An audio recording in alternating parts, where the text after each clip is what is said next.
Olá, mais uma vez, turma. Então, a gente vai continuar esse conteúdo a respeito da histologia.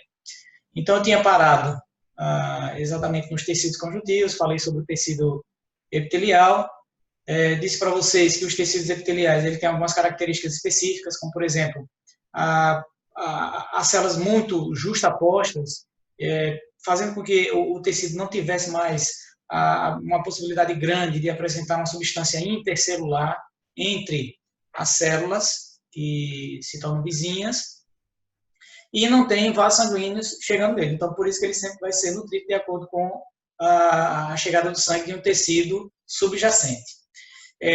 Dos grupos de tecidos epiteliais, eu falei sobre o tecido epitelial de revestimento e o epitelial glandular. O epitelial de revestimento, ele depende da sua classificação em termos da estrutura de sua célula e da quantidade de camadas de células que ele apresenta. Então, por exemplo, você tem alguns tecidos que apresentam uma camada só, ele vai ser chamado de simples. Se ele tiver mais de uma camada de célula, a gente vai chamar de estratificado. Tá? Uma camada simples, mais de uma estratificada. Se ele tiver célula achatadinha, pavimentoso, se ele tiver o formato de um dado, tá? Um cubo, então a gente vai chamar de cúbico. As células de transição, que variam muito em termos de aspecto, e o prismático é aquela mais alta do que larga e profunda, com aspecto de coluna.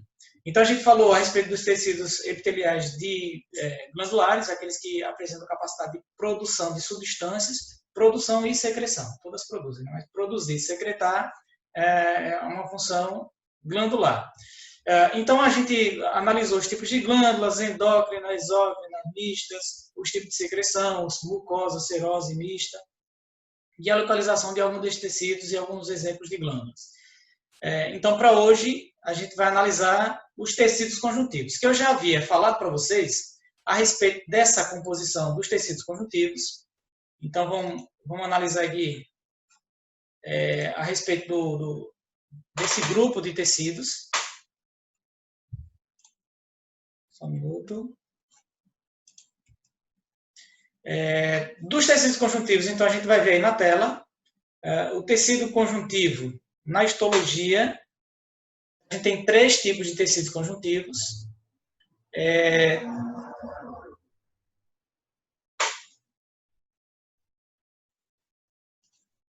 Então, tecidos conjuntivos, agora sim. Tecido conjuntivo propriamente dito, tecido conjuntivo de propriedades especiais e tecido conjuntivo de consistência rígida. Então, a gente tem 3 grupos, não 3 tipos, 3 grupos de tecidos conjuntivos. O terceiro aqui do início é tecido conjuntivo, tá, turma? Então, para a gente analisar e diferenciar cada uma dessas funções, então, eu já comentei no finalzinho da aula passada a respeito do significado desse conjuntivo. Significa isso, formar um conjunto. Tá? Para que forme um conjunto, é necessário que os tecidos vizinhos eles fiquem ligados entre si. Então, quem é que vai preencher esse espaço? Quem é que vai permitir essa ligação para formar o conjunto? A gente vai chamar de tecido conjuntivo. Então, a gente tem um tecido conjuntivo propriamente dito. Por que esse nome? Porque ele tem a própria função do tecido conjuntivo. Aquela que é mais clara para ele, que define o nome desse conjunto. Desse conjunto de tecidos. Então, tecido conjuntivo propriamente dito, ele apresenta a função propriamente dita. Ou seja, aquela função de unir, ligar, preencher e ocupar espaços não preenchidos por outro tecido.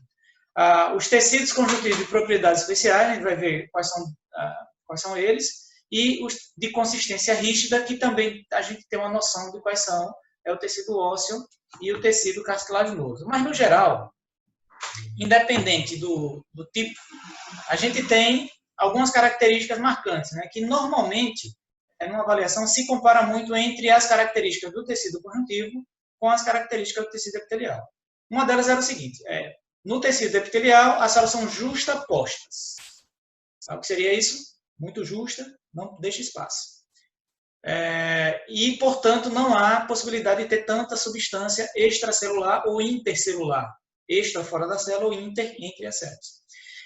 No caso de um tecido conjuntivo, de outra forma, a gente vai ter uma grande quantidade de material extracelular e uma diversidade muito grande de tipos de células. A gente vai ver alguns exemplos dela daqui a pouco, fibroblastos, mastócitos, monócitos, etc.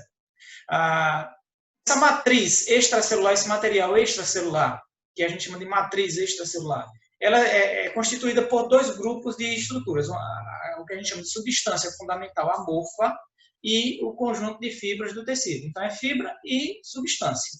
É o que compunha, basicamente, os tecidos conjuntivos de uma forma geral. O que varia é a quantidade de substância, os tipos de células e a quantidade de tipos de fibras do tecido conjuntivo. Bom, então, funções gerais. A função geral que um tecido conjuntivo vai desempenhar é aquela justamente definida de acordo com o seu nome, que é a possibilidade de preencher espaços, de unir órgãos, de ligar órgãos. Quando se trata da função de sustentação, eu estou falando basicamente daquele que apresenta função esquelética, função de rigidez e resistência, que é o tecido ósseo e o tecido cartilaginoso, ou seja, os tecidos conjuntivos de consistência rígida. Defesa e nutrição, aqui já é uma coisa muito especial, portanto, ele faz parte do grupo dos tecidos conjuntivos de propriedades especiais. Então, vamos analisar cada um deles. Tecido conjuntivo propriamente dito. A gente tem a classificação de acordo com a proporção de fibras e matriz. Fibras colágenas, elásticas e reticulares. Tá? São 3 tipos de fibras que a gente vai encontrar no tecido conjuntivo. De acordo com a quantidade de cada uma delas e o tipo que está em maior abundância, a gente vai definir basicamente o tipo de tecido conjuntivo propriamente dito. Então, a gente tem aqui, ó, tecido conjuntivo propriamente dito frouxo, e a gente tem o chamado denso não modelado e o denso modelado. São 3 tipos de tecidos conjuntivos propriamente dito. Tá? Então, o grupo mais variado dos tecidos que a gente vai analisar é esse daqui, é o tecido conjuntivo. Bom, quais são as características de cada um deles? O que eu disse para vocês é o seguinte, que depende da quantidade, da proporção entre matriz, substância fundamental, e proporção de fibras. Então, por que a gente diz que esse tecido é propriamente dito frouxo? Porque a quantidade de fibras que tem, que vai definir uma resistência do tecido, que vai fazer com que eles fiquem bem ligados, bem presos, com dificuldade de movimentação ou com uma resistência maior, ele vai ter menos fibras. E se tiver menos fibras, então vai ter um espaço maior para existir a substância e uma variedade maior de tipos celulares. Então ele fica frouxo, ele fica solto, ele fica mais mole. Então essa é a primeira característica, a gente vê a figura daqui a pouco. O tecido denso. Denso já está dizendo que as fibras se compactam um pouco mais. Tá? Elas já estão mais próximas entre si. Na medida em que a proporção de fibras vai aumentando, a proporção de matriz ela vai diminuindo. Certo, gente? Então, por isso que a gente vai dizendo que ele é não modelado. Já tem uma quantidade maior de fibras, mas ainda assim apresenta uma boa quantidade de substância fundamental. O tecido conjuntivo denso modelado é riquíssimo em fibras colágeno. Praticamente não há espaço para a matriz extracelular. Ele vai conferir uma resistência muito grande.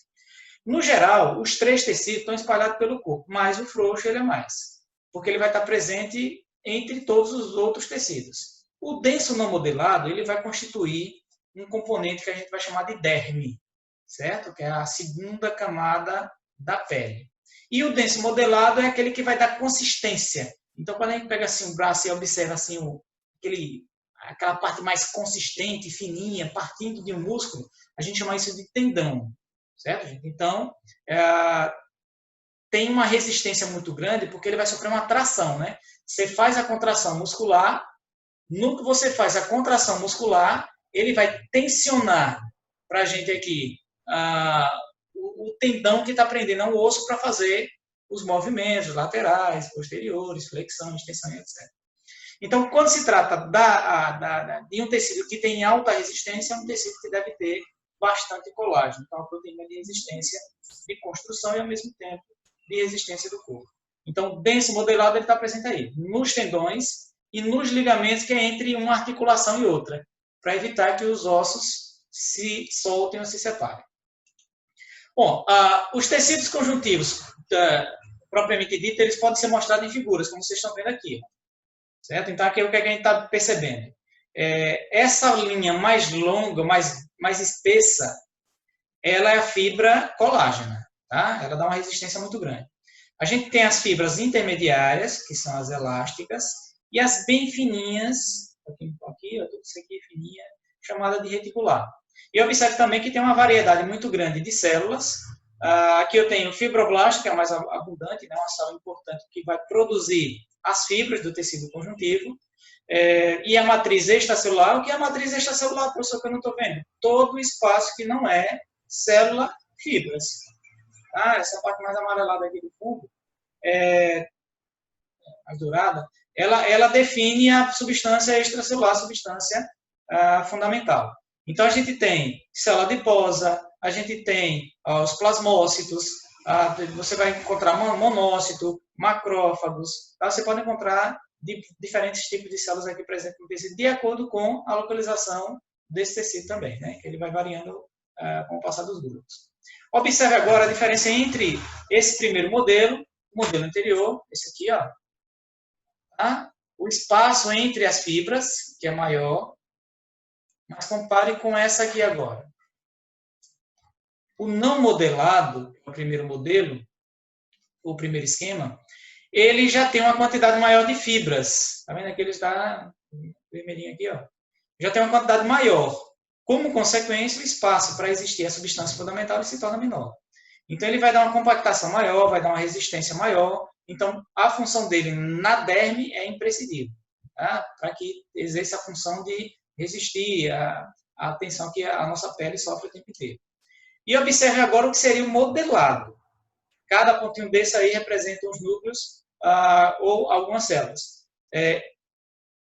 Observe que todo esse emaranhado aqui, tá? Que bem contínuo, bem organizado, eles são as fibras colágenas.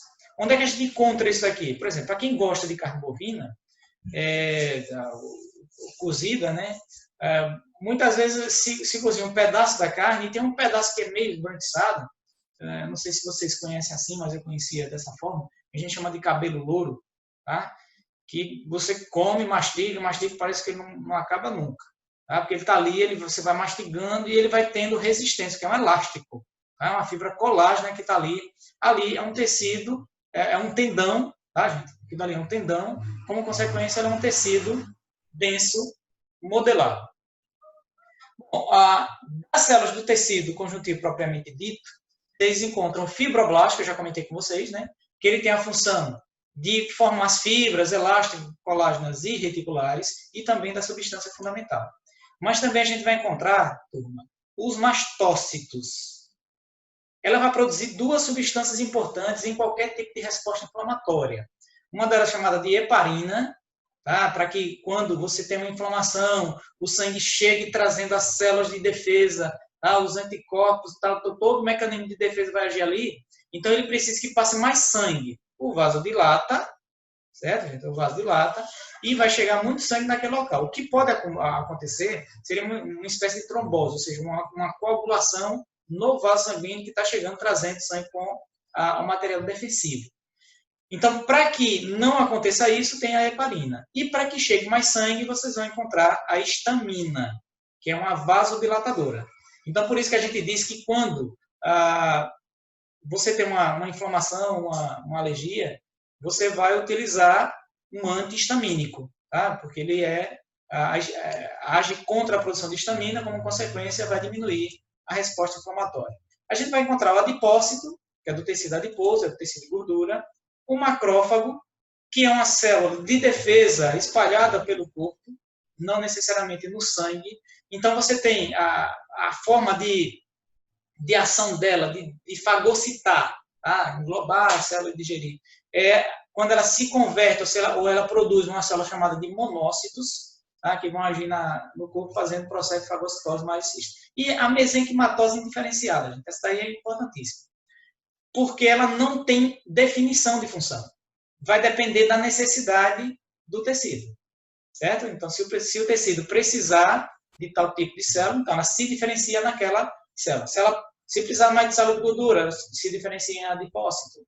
está com pequena quantidade de fibras colágenas, então se converte aí no fibroblasto. Está precisando de defesa, então ela se converte numa macrófago. Então vai depender da ação e da necessidade do corpo para que ela funcione, para que ela ative, para que ela se diferencie. Certo? Ela ainda não está diferenciada, por isso que a gente tem esse termo aí para ela. E os leucócitos, que são os glóbulos brancos, aqui é um tipo específico que a gente vai encontrar no sangue. Como vai ter um capítulo para sangue, que tudo indica que a gente já esteja em sala de aula para poder analisar esse tecido, então a gente vai deixar as funções e os tipos para depois. Está aqui ó, a figura dos leucócitos, né? Só alguns exemplos para que vocês vão se acostumando já. Neutrófilo, essa primeira célula, o núcleo dela é bem diferentezinho, tá vendo? Trilobulado. O ácido, o acidófilo, que é essa célula daqui, binucleado, o núcleo dela também. O basófilo, que produz as mesmas duas substâncias anteriores, a heparina e a histamina, certo? A gente fica em função da resposta inflamatória. As duas primeiras são fagocitárias, tá, gente? Elas vão fazer a fagocitose. O linfócito, ele é responsável pela produção dos anticorpos, a defesa específica do corpo. Certo? A resposta imunológica do sistema de defesa, aquela que reconhece especificamente um parasita, um vírus, um antígeno. Então, ela vai ser pelos linfócitos, tanto B quanto T. Certo? São dois tipos de linfócitos que a gente vai encontrar. E o monócito, que é aquele que vai fazer o processo de fagocitose. Bom, aí os tecidos conjuntivos de propriedades especiais, a gente vai encontrar aqui o tecido conjuntivo de propriedades especiais, o tecido adiposo, que tem células adiposas, ou seja, adipócitos, né? Que são aquelas que vão acumular gordura. Ela tem a função de reserva de energia, certo? Então, não só de reserva de energia, tá? Quando ela fica na tela subcutânea, que é abaixo da pele, ela tem a função de evitar perda de calor, ou seja, então ela atua no equilíbrio de temperatura também. É um isolante térmico que a gente vai definir para esse tecido. A localização, então a gente tem basicamente dois tipos, dois locais importantes, que é a medula óssea dentro do osso, lá na carne de boi, lá quando você está fazendo aquele pirão, fez o pirão do mocotó, você come tutano. Aquela coisa amarela que sai dentro do osso. E dali é gordura, nada mais que isso. E a tela subcutânea, toda vez que você vai cortar qualquer pele de animal, tem uma camada muito fina, que é a camada da pele, mais abaixo dela, aí varia de acordo com a condição da pessoa ou do organismo. Se você for pegar a carne do porco, ele tem uma camada longa, espessa, então é o que eles chamam de toucinho ou bacon, né? Para quem gosta de falar inglês, é o bacon. Então você tem aí a localização na medula óssea amarela, a medula óssea vermelha vai ser um outro tecido, e a tela subcutânea, que a gente vai chamar de hipodérmica. Então aqui, a gente reserva, tá, gente? Funções. Reserva, tá vendo aqui, ó? Reserva energética secundária e retenção de calor. Agora, por que eu coloquei essa interrogação? Lembra que aqui tem uma interrogação, eu coloquei interrogação 1, interrogação 2, interrogação 3, e aqui a gente tem a quarta. A quarta interrogação, eu quero que vocês definam qual é a reserva energética primária, porque ela é secundária. Certo, gente? Então, você tem a secundária, só vai ser utilizada quando a reserva energética primária acabar. Certo? Então, essa daí é o glicogênio ou a glicose que tiver no corpo, todo o açúcar que tiver no corpo, ele vai ser utilizado primeiro, só depois que não tiver tanto mais açúcar que você vai utilizando essa segunda reserva energética, que é a reserva de lipídio, é a reserva de gordura. Tá, turma? Bom, tecido mieloide, a medula óssea vermelha, ela tem células indiferenciadas também, ou seja, é importante isso para formar qualquer tipo de célula sanguínea. As hemácias, que não têm núcleo, mas são originadas a partir de células que têm, nesse caso o tecido mieloide, tá? O tecido hemocitopoético. Você vai encontrar nas extremidades ósseas, por exemplo, os ossos longos, a tíbia, a una, a tíbia, que é o osso da canela, o fêmur, que é o osso da coxa, tá? Nas costelas você vai encontrar, no esternum também você vai encontrar. Elas vão ter a função de produzir as células do tecido sanguíneo. Então, quando uma pessoa tem um problema lá, um problema terrível, chamado leucemia, creio que vocês já ouviram falar, a leucemia, ela é quando você tem uma atividade de multiplicação celular tão intensa e ela não tem função nenhuma. Então, um dos sintomas é a anemia e o segundo sintoma é a infecção generalizada, né? Você não vai produzir os glóbulos brancos nem os glóbulos vermelhos. Como consequência, você vai precisar de um transplante de medula. Ou seja, você vai ter que pegar um grupo de células indiferenciadas e jogar no seu corpo para ver se ela se instala, é reconhecida como própria, e aí faz o processo de produção de células normais. O tecido linfóide, certo? Também é um tecido de propriedade especial, porque ele vai estar relacionado com a defesa corporal e a retenção e a retirada de líquidos intersticiais, ou seja, dos tecidos. A gente vai encontrar os linfonodos, as amígdalas, certo, gente? Que a gente chama de tonsilas, as adenoides, o bácio e o timo. O linfonodo a gente consegue identificar quando você tem qualquer tipo de infecção. Você tem uma infecção de alergia, tá? A gente tem rinite, sofre muito disso. Ficam uns carocinhos mais aqui localizados na garganta. Então, cada carocinho desse aí representa um linfonodo inchado, tá, gente? Ele drenou muito líquido, inchou e acaba ficando dolorido quando a gente acaba tocando nele. Bom, então você tem aí a figura dos adipócitos, duas células importantes, uma célula mostrando dois estágios. A pessoa está magra aqui e a pessoa engordou. Tá? Observe que essas manchinhas amarelinhas são as manchas de gordura acumulada no citoplasma. Ela acumula tanto que preenche praticamente o citoplasma todo. Tá? Essa aqui é uma célula que já pulou, basicamente ela já está saturada de gordura. Então, a célula inicial é uma célula que já finalizou o processo de acúmulo. Precisou de energia, essa energia, observe que tem muita mitocôndria, tá vendo? Muita mitocôndria, então ela tem uma função respiratória intensa. Quando precisa de energia, esse lipídio ele é degradado, ele é utilizado, e aí você vai utilizar a fonte de energia secundária. Bom, os tecidos conjuntivos de consistência rígida, a gente tem dois grupos, vou passar rapidinho aqui. Cartilaginoso, que tem esses dois tipos de células, condroblastos, que é quando ela está em atividade extrema, e condrócito, que é quando ela diminui a atividade. Qual é a função dessa célula daqui, do condroblasto? Produzir as cartilagens e a matriz, certo? Para formar o tecido cartilaginoso, que, como consequência, vai ter uma alta resistência, certo? Resistência, que é aquela flexibilidade, você dobra, dobra, dobra, e ele não quebra. Puxa, é um elástico, né? Tá, gente? Função elástica. E o tecido ósseo, que a gente tem três tipos básicos. O osteoblasto, que é uma célula ativa, que vai fazer o processo de montagem do osso, ou seja, ela vai pegando cálcio, montando uma matriz extracelular rica em cálcio, que é uma característica desse tecido, tá, gente? É rica em matriz extracelular de cálcio, de fosfato de cálcio. Quando essa célulazinha daqui, osteoblasto, diminui a atividade, a gente vai chamar de osteócito. Aí ela é inativa. Ela está lá, mas não tem uma função importante. Só que o osso, né, o tecido ósseo, é um reservatório de cálcio. Então, no momento que você precisar de cálcio para qualquer outra atividade, eu vou precisar de cálcio e eu tenho essa reserva no osso.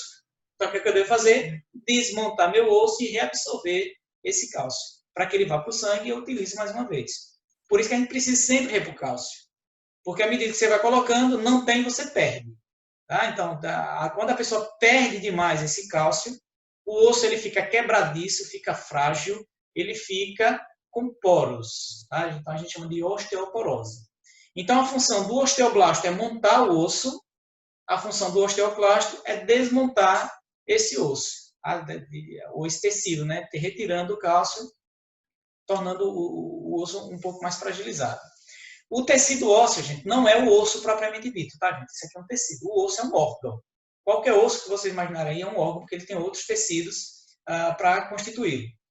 E durante sua formação, a gente tem uma formação que é chamada de intramembranosa, que é aquela moleira, a criancinha pequenininha se topa aqui, a molinha, tá? Que é uma membrana cobrindo o cérebro, tá? Que é importante para que a criança, durante o parto, ela consiga passar pelo canal de reprodução, que é muito apertado, o canal vaginal, pela bacia, tá, gente? Que é muito apertadinho, então a bacia dilata um pouco e a criança passa.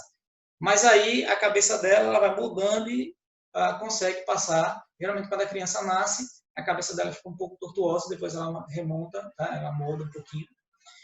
Então, essa membrana ela vai sendo ossificada com o passar do tempo, ela vai fechando em todos os sentidos, e aí a gente chama de ossificação intramembranosa. A endocondral é aquela que acontece, por exemplo, nos ossos longos. Você tem já um molde de cartilagem de resistência, mas não tem uma rigidez muito grande. E aí o que é que faz? Vai montando o cálcio durante o período que ele vai crescendo. A cartilagem vai se alongando junto com a epífise, e aí ela vai se ossificando com o passar do tempo. Então aqui eu estou mostrando para vocês, como última ação, o processo de regeneração óssea, um osso quebrado, tá vendo aqui, ó, o osso quebrou, começa uma atividade celular, então que célula que está atuando aqui especificamente? Osteoblasto, que é a célula que monta o tecido. Mas de onde é que está vindo esse cálcio? Ou do sangue, ou o osteoclasto está reabsorvendo em outro lugar, que não vem diretamente da nutrição, tá, gente? Ou ela vem da nutrição para o sangue, para o osso, ou eu pego do próprio osso, reabsorvo e jogo de novo no sangue para ele chegar mais uma vez ao osso. Então, a primeira ação aqui, ó, que eu estou apontando, é do osteoblasto, que ele vai montar o osso, tá? Vou pegar o calcinho que tem ali, vai montando todo. Mas também tem a retirada de cálcio do osso em outra região para remodelar, para montar, para ligar, para fazer o processo de cicatrização. Depois que essa cicatrização é feita, fica um calozinho. Esse esquema não está mostrando, mas geralmente fica um pouco mais elevado. Está aqui, ó, tá? Uma elevaçãozinha. Então, essa elevaçãozinha a gente chama de calo ósseo, indicando que o osso já foi corrigido. Tá, gente? Aqui o sangue, que é a composição, o último tecido conjuntivo de propriedades especiais, que eu esqueci de comentar lá atrás.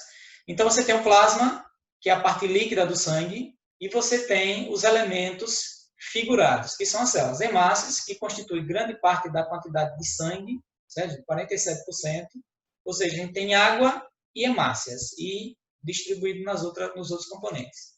Os leucócitos, que é 1%, mais dependente da ação. Se você tiver uma infecção, geralmente isso daí vai aumentar, porque você vai produzir um pouco mais para ter a defesa específica e inespecífica, e as plaquetas que vão atuar no processo de coagulação. Como essas células aqui, a gente vai ter um assunto só para falar de sangue, então eu não vou adentrar demais, a gente vai finalizar observando como é que a gente visualizaria o sangue. Você coloca o sangue, tira uma amostra num tubo de ensaio. No tubo de ensaio que você faz um processo de centrifugação, e aí você vai obter essa parte vermelhinha, glóbulo vermelho. Essa parte branca, água, que é o plasma, certo, gente? Vai ter um bocado de células aí específicas. E aqui, basicamente, entre as duas, você encontraria as células de defesa, são os leucócitos, certo? Então, isso daí é só para a gente demonstrar como é que ficaria o sangue nos seus componentes básicos: hemácias, leucócitos, plaquetas e o plasma, certo? Bom, daí para frente são os tecidos musculares. Vai ficar para uma próxima aula, para que ela não fique tão longa igual a primeira, tá, gente? A primeira eu me alonguei bastante. Então, tentei diminuir um pouquinho mais para não ficar tão intenso, tão extenso e aí cansativo como tudo. Tá, gente? Mais uma vez, agradeço a paciência de vocês. Tomara que vocês sigam o conselho de sempre anotar as informações, certo? De sempre colocar tudo em dia, anotando direitinho no caderno para facilitar o processo lá de aprendizagem, certo? Então, agradeço a vocês a paciência, tchau e até a próxima aula.